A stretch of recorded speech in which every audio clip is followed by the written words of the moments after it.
KBS 1라디오 뉴스레터 K. 한반도가 위치한 동북아 지역은 대륙과 해양을 잇는 지정학적 요충입니다. 여기에 분단이라는 특성에 따라서 대외 정책에 나라의 명운이 걸렸다고 해도 과언이 아닙니다. 당장 이달 말 경주 에이펙 아시아태평양 경제협의체 정상회의에서 미중 정상이 회동합니다. 한미 정상도 회동할 것으로 예상됩니다. 추석 특집 뉴스레터 K, 오늘은 동북아 외교 안보 현안을 놓고 깊이 있는 말씀 나눠보겠습니다.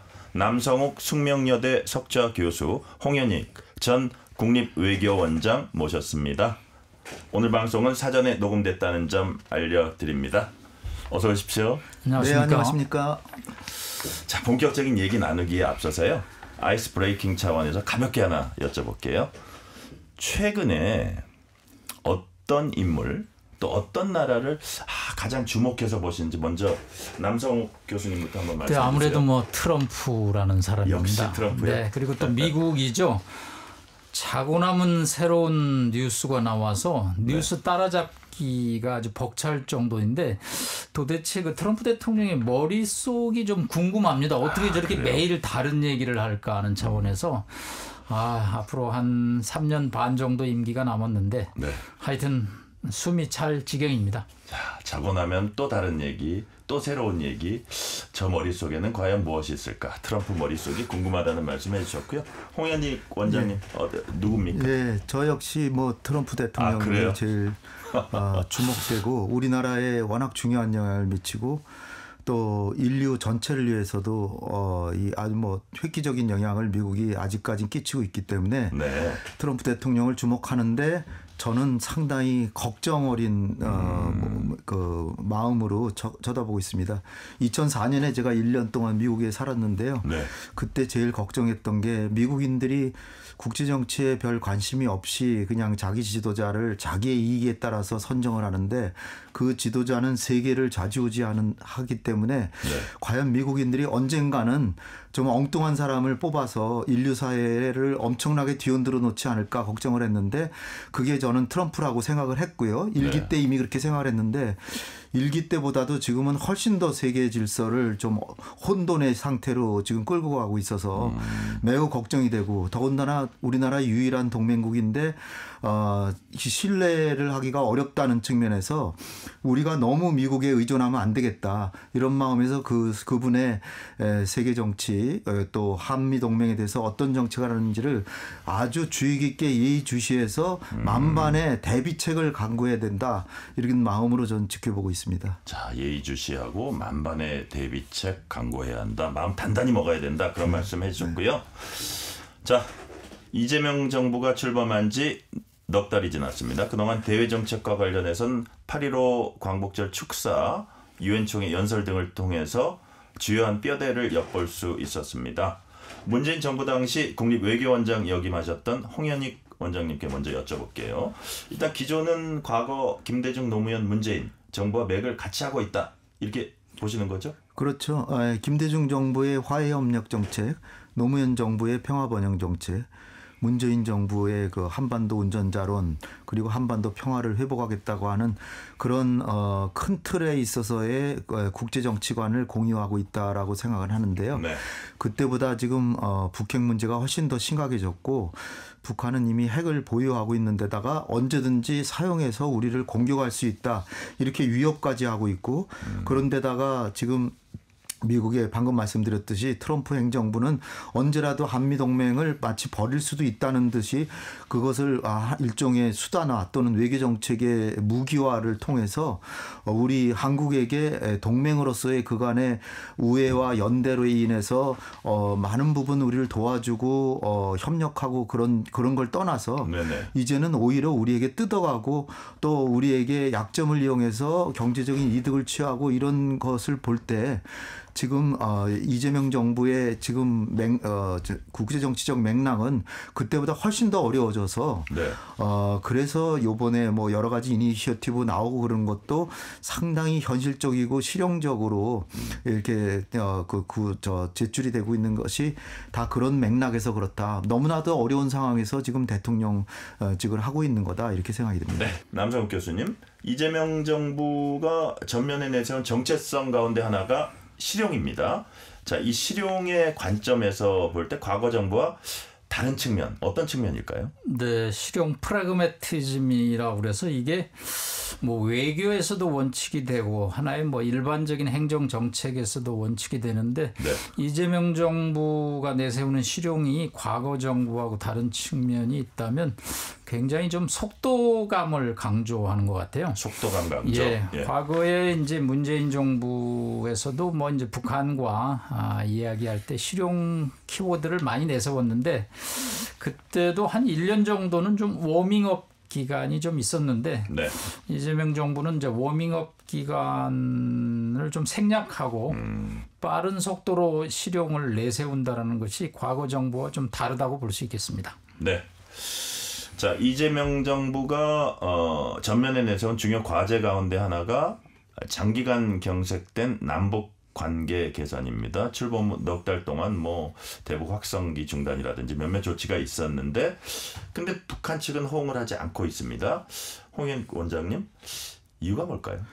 네, 지금 남 교수님께서 좀 속도를 내고 있다고 그러시는데 네. 사실은 우리가 속도를 내려고 해도 북한이 따라와 주질 않으면 먼저 앞서갈 수가 없습니다. 네. 그런데다가 지금 그 과거에 김대중 노무현 정부 뒤에 이명박 박근혜 정부가 있었는데 그때는 굉장히 남북 관계가 진전됐다가 원점 정도로 갔다라고 하면 문재인 정부에서 굉장히 많이 갔다가 윤석열 정부에서는 오히려 그 원점이 아니라 더 마이너스로 가서 정면 충돌할 뻔했기 때문에 지금은 그 여파로 인해서 정상화 자체가 지금 안 되고 있어서 속도를 낼래야 낼 수가 없는 그런 상황이기 때문에 대통령도 지금 강조하는 게 인내심을 굉장히 강조하잖아요. 네. 그래서 이니셔티브를 많이 하고 지난달 유엔에서도 그 뭐 교류하고 정상화 그리고 비핵화 이렇게 3단계는 아니지만 그 세 가지 이제 이니셔티브 엔드 이니셔티브라고 해서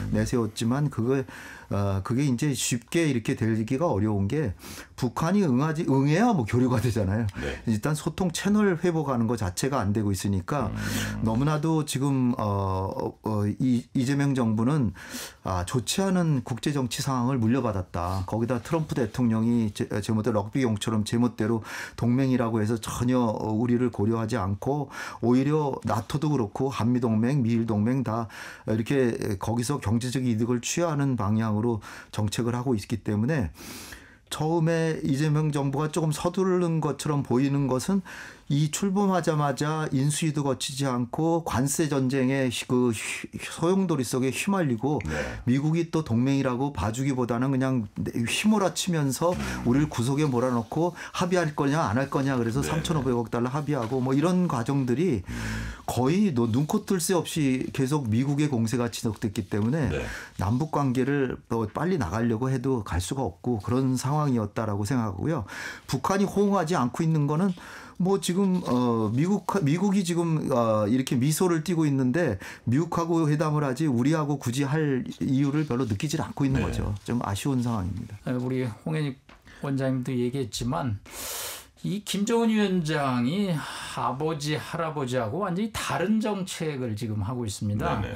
일단 뭐 재작년부터 갑자기 뭐 남한을 적대적 국가라고 꼬집어내 가지고 모든 북한에서 통일, 한반도 뭐 이런 이제 흔적을 다 지우고 있습니다. 김일성, 김정일도 통일을 강조했거든요. 네네. 그런데 역설적으로 아버지 할아버지 정책을 뒤집는 돌연변이 지도자로 변모하고 있어서 이런 저희의 뭐 확성기 중단 같은 조치로 과연 북한과 대화가 이루어지겠느냐?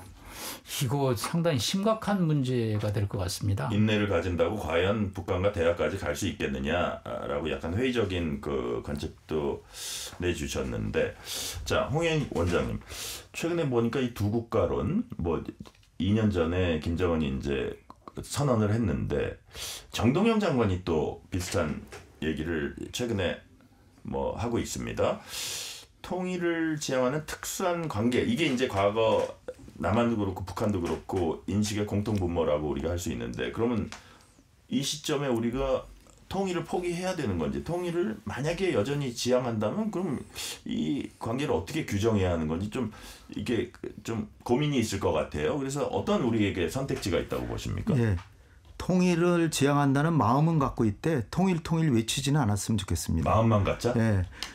독일의 경우에 서독이 브란트가 1969년에 집권해서 동방정책을 통해서 소련과 화해하고 저 폴란드 방문해서 유태인 묘지에 무릎 꿇고 사죄하고 동서독 간의 정상회담 몇 번 해가지고 동서독 기본조약을 맺고 유엔을 가입하고 했습니다. 예. 독일이란 나라는 전쟁을 19세기에 비스마르크 때 3번, 그리고 20세기에 세계대전을 2번이나 일으켜서 주변의 국가들이 어느 한 나라도 독일이 통일되는 것을 원하지 않았고 결사적으로 반대하는 나라들에 둘러싸여 있었는데 유엔에 가입한 지 17년 만에 통일을 했습니다.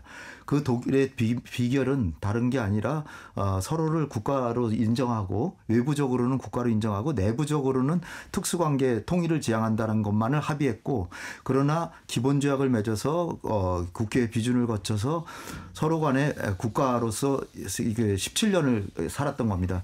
그러고 나서 17년 동안을 줄기차게 화해협력 정책을 해서 진보정부 보수정부 하지 않고 전부 화해협력을 일관되게 보수적인 콜총리까지 화해협력 정책을 한 결과 17년 만에 통일을 했습니다.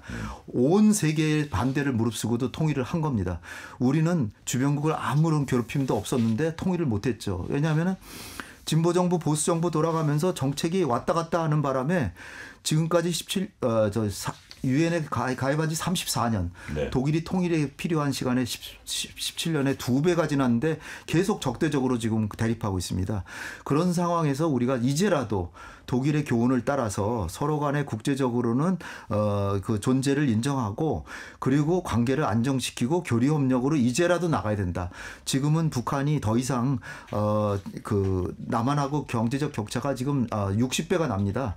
동서독은 3.5배밖에 안 났습니다. 네. 근데 우리는 1인당 소득이 30배 차이, 경제력 전체로는 60배 차이가 나기 때문에 북한은 지금 우리하고의 관계를 하면 무너진다라고 생각을 하기 때문에 네. 철저하게 지금 막고 있는 상황입니다. 따라서 우리는 적극적으로 북한하고 교류협력을 추진해야 된다.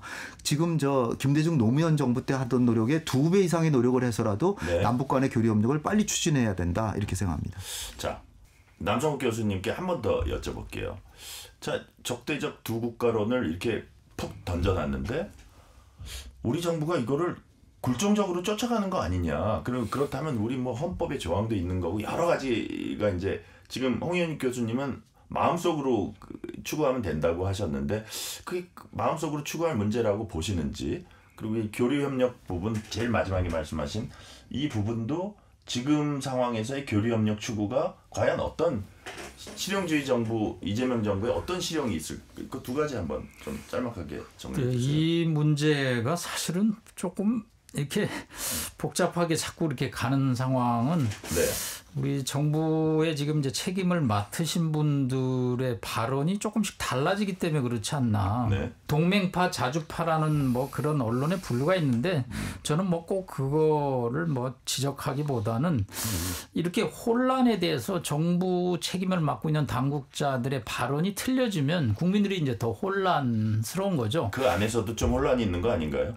그럴 거라는 생각은 뭐 네. 저도 갖고 있는데, 다만 김정은이 왜 저런 정책을 할까 의도를 분석하는데 좀 초점을 맞춰야지 네. 그 현상에 대해서 어떤 분은 동조하고 어떤 분은 또 반대하고 해서 국민들이 혼란스러워하는 것은 조금 막아야 된다, 그런 생각을 갖고 네. 있습니다. 이제 가장 중요한 문제죠. 한반도 평화를 향한 길에서 핵심 축은 역시 북한 핵 문제입니다. 이와 관련해서 미국하고 마지막으로 대화한 게 이제 2019년이고요. 하노이였나요? 6년이 지난 지금 북한의 입장, 북한의 위상, 이거 많이 달라져 있습니다. 무엇보다 핵 보유국 지위를 국제사회에 요구하고 있어요. 이런 상황에서 미국이 북한과 협상에 나선다면 남성욱 교수님 어떤 셈법을 가지고 북한을 상대해야 하는 겁니까? 그 미국에게 우리가 이렇게 하세요라고 말하는 건 조금 뭐런가요? 좀 논리가 비약됐는데 하여튼 2019년 2월 하노이의 노딜의 원인은 일단 김정은 위원장이 영변 핵을 포기할 테니 안보리의 유엔 결의안 11건 중에 민생에 관련된 부분 5건을 해제해달라. 그랬더니 이제 트럼프 대통령이 당신 이렇게 딜할 준비가 안 돼 있다. 그래서 당신 기차 66시간 타고 왔다 그러는데 내가 비행기로 평양에 내려주고 가겠다. 그랬더니 이제 김정은 위원장이 굉장히 그 기분이 나빴고 자 6년이 지나서 이제 김정은은 더욱더 위상이 올라갔습니다. 두 가지로 일단 9월 3일 날 중국 전승절 80주년에 천안문 성루에 올라가서 중러를 이제 뒷배로 삼아서 입장이 강화됐고요. 그 당시에 뭐 핵무기 개수는 아마 한 10개, 20개 있는데 지금은 뭐 한 4, 50개로 늘어났기 때문에 이제 비핵화를 김정은에게 요구한다면 김정은으로서는 더욱 더 받아들이기 이제 어려워진 그런 상황이기 때문에 최근에 뭐 한미일 외교부 장관에서도 미국은 북한 비핵화를 얘기를 하고 있는데 앞으로 뭐 경주 에이펙 이후에 트럼프와 김정은 위원장이 만났을 때 이 협상이 과거보다 더 어려워졌다. 그래서 뭐 아마 회담이 성사되려면 이제 북한이 요구하는 걸 상당히 수용해야지 회담이 성사되지 않겠나. 심지어 김정은 위원장이 지난 가을에 이런 얘기를 했습니다. 내가 미국과 갈 때까지 가봤다.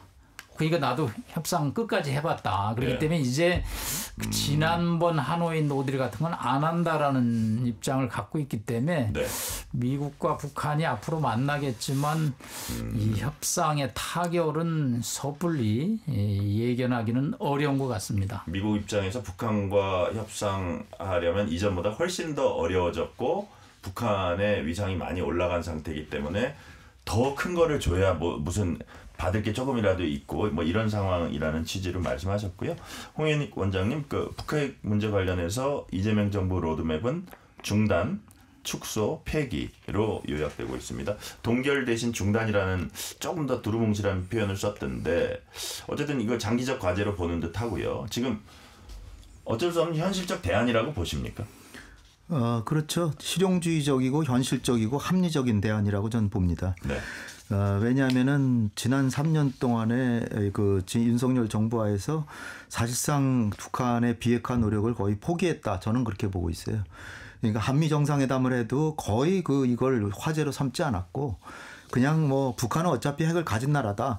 그러니까 제재와 압박을 통해서 굴복하게 만들어야 된다. 이런 정책을 큰 기조로 세웠다고 보는데 그 결과는 결국은 북한은 굴복하지 않았고 북한의 무역의 90%를 하는 중국하고의 밀무역을 계속하면서 또 러시아하고 동맹을 맺고 군대를 파견하고 거기에 많은 경제적 지원을 받고 군사적인 지원도 받아서 오히려 북한의 위상은 계속 훨씬 더 나아졌고요. 핵무기는 50개 이상으로 늘어났고 그러니까 상황이 훨씬 더 심각해졌다는 거죠. 그 제재와 압박을 통해서 북핵을 해결한다고 하는 건 꿈속에서 헤매는 거다. 저는 그렇게 보고요.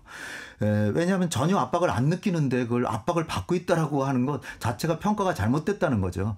왜냐하면 남한이나 미국의 무역을 한 5, 60%라도 의존하고 있으면 모르는데 남한과 미국의 무역에 의존하는 게 2%, 1%도 안 됩니다. 그런 상황에서 제재를 가한다고 무슨 효과가 있겠습니까? 근데 그거를 그냥 뭐 어렵겠거니 하고 결국은 굴복하겠다? 전혀 그거는 뭐 사과 나무 밑에서 사과 떨어지기 기다리는 것보다도 더 훨씬 더 무모한 행동이고요. 그렇다면 북한이 핵을 만드는데 제재를 안 해야 된다는 말씀이세요? 제재를 안 하는 게 아니라 제재를 적당히 활용해서 북한의 핵을 동결이라도 시켰어야 된다는 거죠. 그러니까 이제라도 동결과 중단이라도 시키는 건 굉장한 저는 성과라고 봅니다. 마지막으로 폐기까지 간다면은 그야말로 대성공인데 그렇게 되면 그건 통일이 얼마 안 남았다는 겁니다. 북한이 핵이 없는 북한이라고 하는 존재는 세계 150위권대에 아무도 거들떠보지 않는 세계 제3세계로 추락하는 거고요.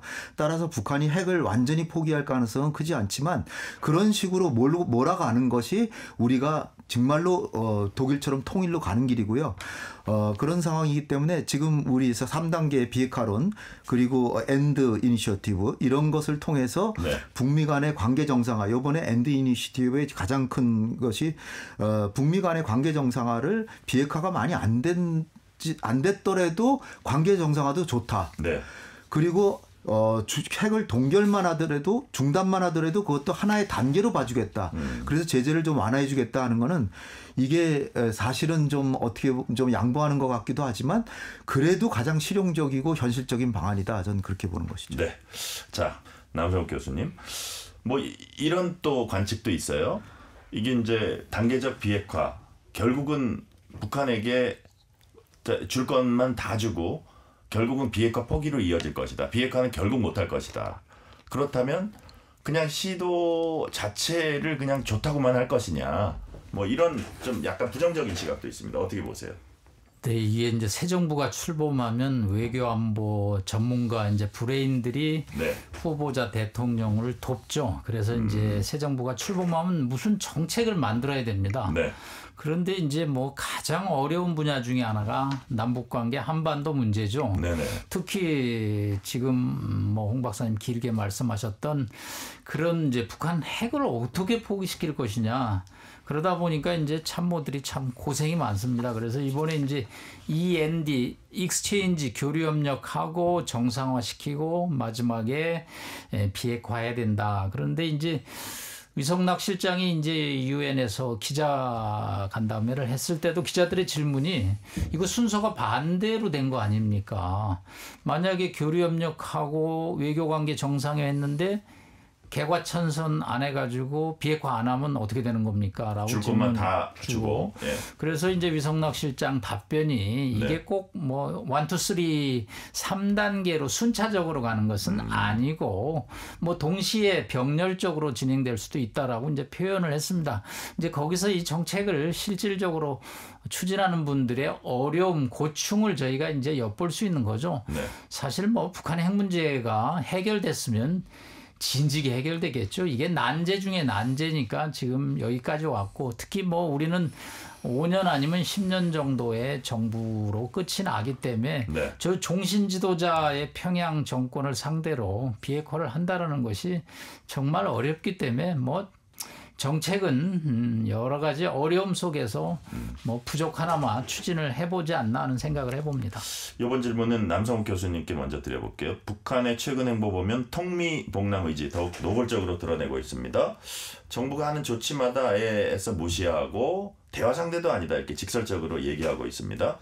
대한민국 정부 당연히 패싱하고 미국 트럼프 대통령과는 비핵화 집착 안 하면 대화할 수 있다. 이거 상당히 좀 뭐라 그럴까 고자세를 유지하고 있어요. 자, 남성욱 교수님, 북한의 저변에 깔린 셈법 실제로 우리의 대화 상대가 아니라고 남한을 여기고 있는 겁니까? 일단 이재명 대통령 유엔 총회 연설 전에 이틀 전에 노동신문이 나왔는데요. 네. 보통 한 면 정도의 북한 뭐 입장 김정은 위원장의 입장이 나오는데 그날은 뭐 5개 면에 걸쳐서 입장 표명을 했는데 이따가 아주 뭐 지칠 정도입니다. 거기에 하여튼 남한에 대한 비판, 부정적 시각, 뭐 현재 이재명 정부, 과거 보수 정부와 다를 게 없다라고 뭐 강력하게 지적을 해놨습니다. 네. 자, 이런 거 왜 그럴까? 왜냐하면 뉴욕, 워싱턴하고 직거래하면 되는데 이제 문재인 정부의 운전자론도 필요 없다는 거죠. 운전할 것도 없이 카톡으로 트위터로 X로 트럼프 대통령과 연락하면 되지 네. 뭐하러 서울을 거치느냐는 생각이고 김정은 입장에서는 특히 이 중로의 뒷배를 얻었기 때문에 네. 시간이 누구 편이냐 시간은 평양 편이고 공은 워싱턴 코트에 있다. 네. 그렇기 때문에 워싱턴에서 비핵화 회담이 아니고 군축 회담을 한다면 뭐 나올 수 있다. 그래서 상당히 본인들이 갑의 위치를 강조를 하고 있습니다. 그래서 이게 회담이 참 앞으로 우리는 물론 미국도 간단치는 않겠다는 생각이 듭니다. 미국도 깝깝할 거다라고 이제 추측을 하는데 홍현익 원장님, 트럼프 대통령이 유엔 연설에서 북한을 전혀 언급하지 않은 걸 놓고 아직 입장이 정리되지 않은 게 아니냐 이런 관측도 일부 나오는데요. 트럼프 대통령 본인은 뭐 대화 의지 있음을 이제 시사를 여러 번 했는데 핵심 외교안보 참모들이 어떤 그림 그리고 있을지 우리가 좀 더 지켜봐야 할 것 같습니다. 지금 뭐 미국 입장에서도 북한이 상당히 고자세로 나오고 위상도 높아지고 해서 되게 여러 가지로 대화하는데도 까다로운 면이 있을 거라고 남성욱 교수님 말씀하셨는데 실제 미국이 올해 안에 협상 테이블에 나설 가능성 높다고 보세요? 미국을 지금 볼 때는 다른 사람 볼 필요 없습니다. 트럼프만 보면 됩니다. 과거 일기 집권 때는 뭐 어른들의 축이라 그래가지고 꽤 아주 능력 있고 덕망 있는 이런 그 참모들이 있어서 트럼프가 이제 서투른 행동을 할 때마다 견제하고 또 진언하고 이래서 결국은 트럼프 마음대로 하질 못했죠. 그런 상황인데 이번에는 아예 그 아들을 시켜가지고 충성심을 중심으로 아주 그리고 나이도 젊고 그런 트럼프가 한마디 하면 껌뻑 죽을 그런 참모들만 있기 때문에 트럼프가 하자 그러면은 안 따를 수가 없는 거고요. 또 하나는 트럼프가 지금 노벨 평화상 타고 싶은 열망이 굉장히 대단하고 이번에 유엔 연설에서도 그 자기가 이 정도면은 7개 전쟁을 중단시키는데 노력을 이렇게 하는 거 보면은 노벨상 타도 마땅하지 않냐라고 하는 거 정도 보면 노벨상 타고 싶은 마음이 굉장히 강렬하고요. 더군다나 일기 집권 때 김정은을 3번 만났는데 그때 행사를 준비했던 사람들을 이렇게 참모진으로 다 영입시켰고 이를테면 앨리슨 후보 같은 사람은 국무부의 3인자로 해서 언제라도 북미 정상회담을 할 준비를 다 갖춰놨고 그래서 트럼프가 원한다면은 언제든지 바로 추진할 준비는 다 갖춰진 상태고요. 그러나 이제 거기서 어떤 성과가 나오냐 하는 것은 큰 기대를 하면 안 될 것 같습니다. 그렇기 때문에 이재명 대통령도 트럼프 대통령을 만나서 이 가볍게 하라고 3단계 접근법을 내세웠고요. 3단계의 핵심은 첫째가 일단 동결이라는 거죠. 동결이라는 건 과거에는 하나의 중간 단계였는데 이제 그 기본적인 단계여서 거기는 반대급부가 제공되는 게 아니었는데 이번에는 동결만 하더라도 제재 완화를 해도 좋다. 그거를 합의해도 우리는 인정하겠다라는 그런 태도를 취하고 있습니다. 트럼프를 김정은을 만나라고 하는 적극적으로 촉구하는 거죠. 또 더군다나 이번에 그 유엔 연설에서 관계 정상화를 비핵화가 크게 안 됐는데도 이렇게 해도 좋다라고 하는 것은 굉장한 이니셔티브를 이 트럼프 대통령의 손에 계속 쥐어지고 있는 것이다. 따라서 트럼프 대통령이 김정은을 만날 가능성은 꽤 커졌다라고 보는데 요는 우리가 비핵화에 있어서 큰 진전이 나오지 않았을 때 우리 정부가 공연히 또 북미 간의 정상회담만 해가지고 우리가 또 소외당했다. 그런 얘기가 나오지 않기를 전 간절히 바라고요. 그거를 잘 활용해서 남북관계를 정상화하고 동서독처럼 불과 17년 만에 통일을 달성했듯이 우리도 지금이라도 통일 쪽으로 한 걸음 한 걸음 나아가야지 이제 아직까지도 계속해서 대결과 적대적인 감정으로 남북관계를 계속 가져간다면 우리 민족의 장래는 그렇게 밝지 않다. 저는 그렇게 봅니다. 남성욱 교수님, 이재명 대통령은 트럼프 대통령은 피스메이커, 자신은 페이스메이커라고 규정했습니다. 자, 미국과 북한이 직접 대화에 나선다면 우리 정부가 어떤 역할을 할 지금 폭은 좀 있는지 어떤 지렛대 같은 건 있는지 이 부분은 어떻게 보세요? 네, 아무래도 뭐 한반도 문제에 관해서는 우리가 또 주인이고 또 우리가 많은 경험을 갖고 있기 때문에 여러 가지 아이디어를 뭐 미국 측에게 이제 제공할 수가 있겠습니다. 다만 이제 문재인 대통령 시절의 운전자론 그때는 이제 미국과 북한 간의 정상 간의 회담이 한 번도 없었기 때문에 누가 중간에 쉽말로 거간을 하는 브로커 역할을 할 분이 계시는 게 필요하다 그랬는데 이제는 뭐 그런 역할이 또 없어졌고 또 두 국가론을 북한이 했기 때문에 한국을 여기에 참여시킬 가능성은 높지 않기 때문에 뭐 한국이 반대하지 않는다. 미국과 북한 간의 정상회담에 뭐 이런 정도 우리의 역할이 있지 않을까 봅니다. 이제 중요한 게 한미 동맹의 역할일 겁니다. 자, 우리 대한민국 입장에서는 북한 위협에 좀 이렇게 한미 동맹이 집중해줬으면 좋겠다 이런 마음이고 미국이 생각하는 지금 한미 동맹의 모습은 동북아시아 나가서 인도 태평양 전략과 맞닿아 있습니다. 자, 홍현익 원장님 이런 상황에서 미국이 북한 핵 대응이라든지 이런 한반도 문제에 좀 더 가중치를 두지 않으면 한반도 안보가 상대적으로 좀 소홀해질 수 있는 거 아닙니까? 글쎄 뭐 지금은 아직 뭐 우크라이나 전쟁과 이 이스라엘 가자 문제 네. 또 이스라엘 이란 문제 이게 해결이 지금 안 되고 있고 그런 상황에서 트럼프 대통령이 한반도에 관심을 안 가지고 있는 게 아니라 네. 또 그런 상황에서 이 협상에 트럼프는 항상 갑이었는데 북한하고의 정상회담에서는 의뢰의 위치에 있기 때문에 네. 미국이 오히려 구걸을 해야 되는 상황이니까 그리고 미국하고 북한하고의 경제력 격차가 600대 1입니다. 600분의 1의 경제를 가진 나라한테 정상회담 하자라고 한두 번 하는 것도 아니고 수도 없이 얘기를 했는데도 네. 김정은이 정식으로 응하지 않고 있기 때문에 관심을 덜 가지고 있는 듯이 이렇게 보이는 것이지 사실은 김정은을 만나고 싶어 하죠. 특히 지난번 그 유엔 총회에서 연설에서도 얘기했지만 7개 분쟁에서 자기가 그 평화를 중재하기 위해서 여러 가지 노력을 다 했는데 유엔은 뭐 격려 전화 한 통 안 하더라. 뭐 이런 식으로 유엔을 비판하면서 자기의 업적을 높이 홍보하고 또 노벨 평화상을 내가 타 마땅하다라고 한 데서 나타났듯이 지금 노벨 평화상을 이대로 가면은 타기 쉽지 않은 상황이기 때문에 네. 노벨 평화상을 확실히 타기 위해서는 김정은을 만날 가능성이 저는 크다 이렇게 보고요. 그래서 뭐 트럼프가 한반도의 문제에 대해서 너무 이렇게 관심을 안 가질 것을 뭐 걱정할 필요는 없을 것 같고요. 네. 중요한 거는 관심을 안 가진다기보다 오히려 한미 동맹이라고 하는 것을 과거에 역대 미국 대통령들은 굉장히 그 하나의 동아시아 전략의 축으로서 생각을 했는데 트럼프는 뭐 나토뿐 아니라 한미 동맹도 하나의 자기의 경제적인 이익을 추구하는데 하나의 도구로 사용하고 자꾸 그런 측면이 있어서 네. 이런데 굉장히 주의해야 될 것 같고 또 이 미국은 과거에 우리의 동맹국하고는 다른 미국이다라는 걸 분명히 인식하고 우리가 자각력을 증진해서 우리가 자주적인 모습도 보이고 그럴 때 한미동맹도 오히려 더 강화되고 당당하게 미국한테도 우리의 이익을 침해당하지 않고 우리의 이익을 지킬 수 있고 그리고 대북 정책이나 네. 대외 전략도 이렇게 우리가 확보할 수 있다. 그래서 과거처럼 너무 동맹에 의존하지 말자는 걸 좀 강조드립니다.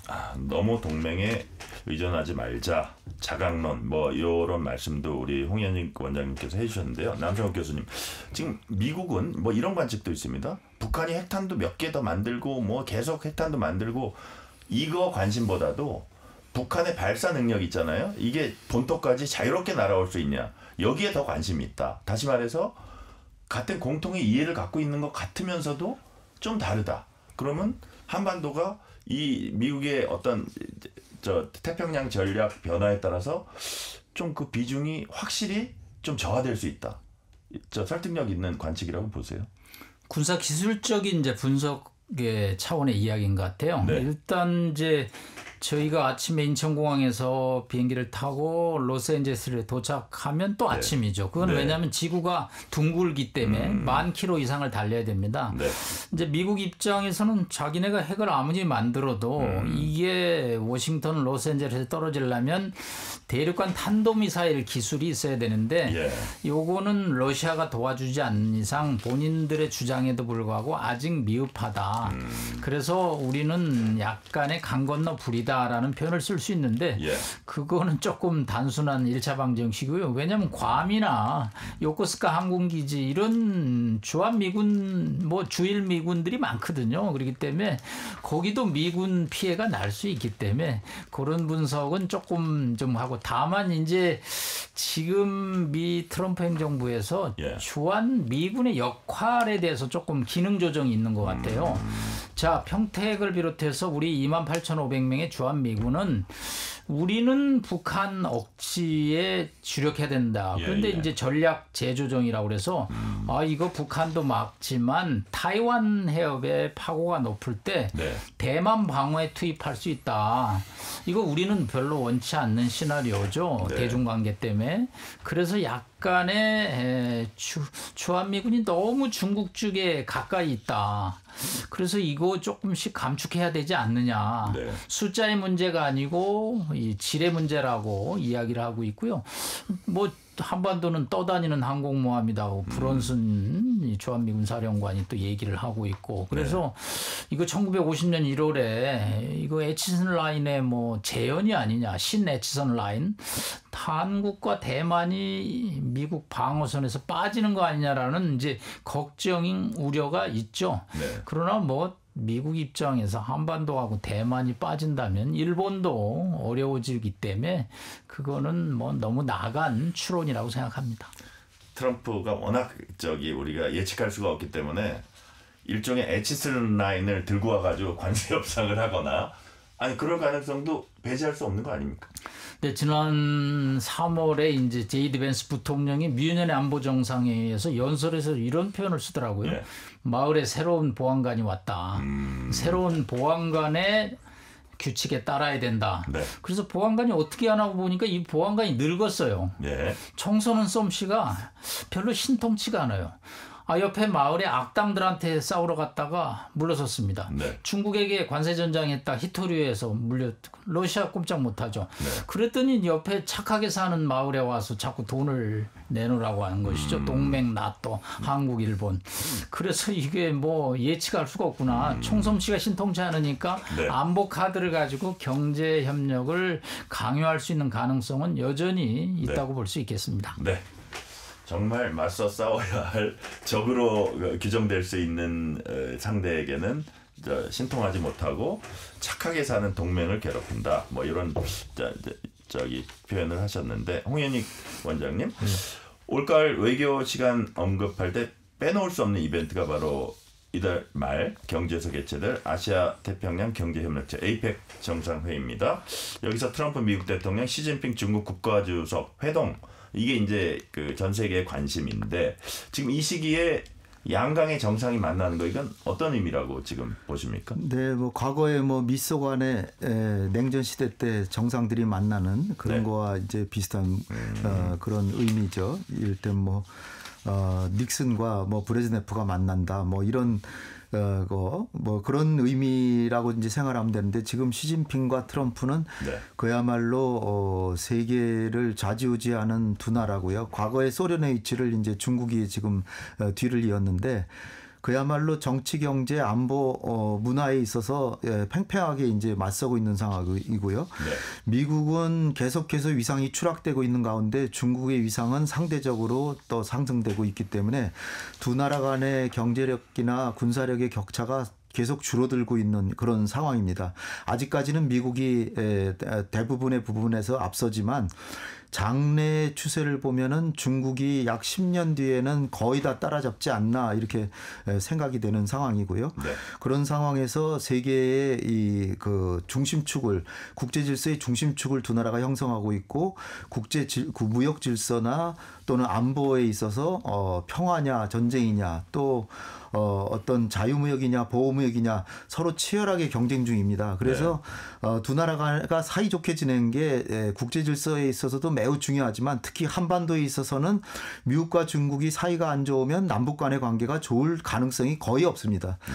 그렇기 때문에 미국과 중국이 관계가 좋을 때 우리가 남북 관계도 해볼 수가 있고 그런 상황에서 한중 관계나 한미 관계도 좋을 수가 있는 것입니다. 그래서 우리에게는 더 중요하고 이번에 APEC 정상회담에서는 미중 정상회담뿐 아니라 한중 정상회담, 한미 정상회담도 있는데 이게 한미 정상회담은 지금 관세 문제 이게 어떻게든 한 달 내에 타결돼 가지고 결국 결론이 나야 되고요.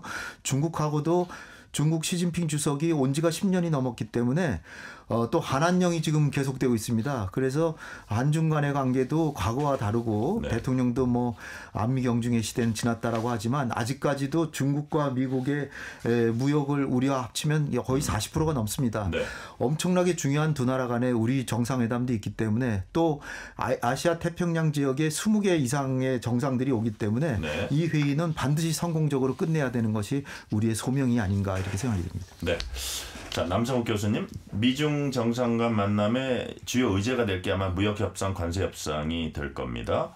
자, 이게 뭐 양측 이해, 득실, 계산 매우 복잡할 텐데, 자, 이런 국제 경제 뭐 무역 협상 이런 데 관심 있는 청취자들이 어떤 부분의 논의를 좀 주목해서 보면 좋을까요? 일단 미중 정상이 만나서 논하는 안보와 경제의 파급이 우리한테 무슨 영향을 줄까? 네. 일단 뭐 제가 제이드 벤스 부통령의 보안관 얘기를 했는데 이제 네. 미국의 고민은 쌍둥이 적자, 재정 적자, 무역 적자가 천문학적입니다.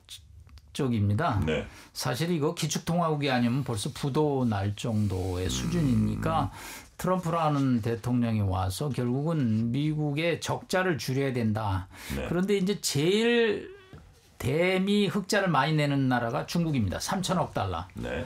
그래서 이제 양측으로 힘으로 관세를 부과했더니 히토르로 반격을 하죠. 그래서 이제 트럼프의 고민은 이거를 적당히 타협하되 또 미국의 실리를 찾아야 되는 과제를 안고 있습니다. 그래서 이제 이번에 전화 통화를 하기에 앞서서 틱톡을 미국이 원하는 대로 인수하고 또 나름대로 물밑에서 양측이 많이 노력을 하면서 그 얼굴들을 가지고 경주에서 만납니다. 그러니까요. 그리고 내년 1월에 이제 트럼프가 베이징을 방문하겠다. 그리고 또 뭐 가을쯤에는 시진핑 주석이 워싱턴을 방문하겠다. 그래서 양측이 일단 화해의 손을 잡는 무대가 경주가 될 것 같습니다. 네. 그렇기 때문에 뭐 전 세계 미디어 입장에는 관세 전쟁 이후에 두 지도자가 어떤 표정으로 지을까. 그런데 저는 이제 상상을 해보면 트럼프는 웃을 겁니다. 그런데 시 주석은 안 웃을 겁니다. 그래요. 시 주석은 지난번에 천안문 막루에 올라서 전쟁이냐 평화의 기로에 서 있다라고 합니다. 왜냐하면 굴복하지 않겠다라는 의지죠. 네. 트럼프는 자기가 시진핑을 관리하고 있다. 늘 그 사람은 퍼스널 관계가 좋다라고 얘기하죠. 개인 관계. 그렇죠. 그렇기 때문에 웃으면서 사진을 찍을 겁니다.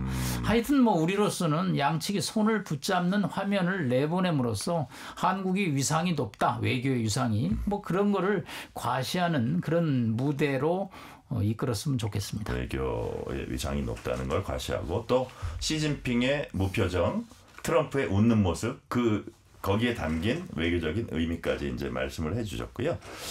자, 홍현익 원장님, 또 하나 관심사가 트럼프 대통령이 경주 방문 이후에 뭐 예를 들어서 뭐 판문점이나 이런 데서 김정은 국무위원장과 회동을 과연 할 수 있을까? 지금으로선 뭐 가능성이 높지 않을 거다. 뭐 이런저런 얘기 나오는데 어떻게 전망하세요? 네, 트럼프 대통령이나 김정은 위원장이 만날 준비는 다 갖춰놓은 것 같습니다. 그래서 요는 이제 의제의 비핵화 부분인데 그거는 또 우리 정부의 이재명 대통령께서 여러 가지 이니셔티브를 통해서 문턱을 또 낮춰놨기 때문에 가능성이 꽤 높다. 단지 김정은이 에이펙 회원국이 아니기 때문에 경주에 올 가능성은 커 보이지 않고요. 트럼프 대통령이 시간을 내서 판문점을 간다든지 아니면 원산을 간다든지 그럴 가능성은 상당히 있다. 네. 저는 한 50% 이상 되지 않나 이렇게 그래요? 생각이 되고요. 요번에 판문점을 간다면 휴전선을 넘어서 북한에 있는 통일각 같은 데서 회담을 할 가능성이 있고 원산은 김정은이 오매불망 자기의 고향이고 또 자기가 수년을 거쳐서 엄청난 투자를 통해서 관광지로 개발해 놨기 때문에 미국 대통령이 온다 그러면 세계적으로 주목받고 그 궁극적으로는 자기가 초청을 하지 않더라도 한국 관광객이 결국 올 것이다. 이런 측면에서 원산 가능성도 있고요. 아주 생각하기가 좀 어렵긴 하지만 우크라이나 전쟁이 만약 끝난다면 푸틴 대통령 중재로 블라디보스토크 같은 데서도 만날 수도 있다. 저는 그렇게 봅니다. 네. 자, 시간이 많이 흘러서 마지막 질문으로 가봅니다. 미 국무장관을 역임했던 외교 전문가 헨리 키신저는 2022년 발간한 저서 리더십에서 한 국가가 완전한 자립을 가장하는 것은 향수에 불과하다며 현실은 모든 국가, 가장 강력한 국가조차도 그 이웃과 경쟁자들의 역량과 목적에 맞춰 행동을 조정하도록 요구한다고 지적했습니다. 자, 홍현익 원장님, 출범 넉 달째 맞은 이재명 정부 향해서 조언 한 말씀 좀 해주세요. 우리 재래식 군사력이 세계에서 5위라고 하는 것은 강대국의 수준의 군사력이 도달했다는 거죠. 그런데 우리가 아직까지도 전시작전 전환권을 전시작전 통제권을 미국에 지금 아직도 맡기고 있다는 건 이건 구시대적인 얘기라고 보고요. 전자권을 빨리 전환해서 우리가 미국의 부담도 줄여주고 한미동맹의 우위를 계속 유지하는 가운데 오히려 우리가 모범국으로서 핵을 개발하지 않고 북한만 핵을 개발해서 우리를 위협하고 있기 때문에 핵우산은 오히려 더 확실하게 쓰고 그 대신에 우리가 자강력을 기반으로 이 작전이나 지휘나 이런 거는 우리가 할 수 있는 이런 자강력을 키워나가는 것이 매우 중요하다. 그런 상황에서 국제적인 이런 그 분위기에 맞춰서 네. 우리가 책임 있는 역할도 하고 또 대통령이 늘 얘기하는 것처럼 국제 평화와 공동 번영을 향해서 나가는 전방위 협력 외교를 한다면 우리의 국가 위상은 계속해서 발전해 나가지 않을까 이렇게 생각됩니다. 네, 남성욱 교수님 이재명 정부에게 조언 한 말씀 해주세요. 네, 어려운 시기에 국정을 책임지게 됐습니다. 요청드리고 싶은 것은 남북 관계에 너무 이렇게 올인하지 마시고 좀 글로벌 정책으로 국가 이익을 균형 있게 추구했으면 좋겠습니다. 네, 글로벌하게 이렇게 접근을 해달라는 말씀. 오늘 말씀은 여기까지 듣겠습니다. 남성욱 숙명여대 석좌교수 홍현익 전 국립외교원장과 함께했습니다. 1부 마지막에 함께 들을 노래는 홍현익 원장님께서 고르신 그때 그 아인입니다. 자, 원장님 이 노래 고르신 이유 좀 말씀해 주세요. 예, 무엇보다 노래가 너무 아름답고요. 네.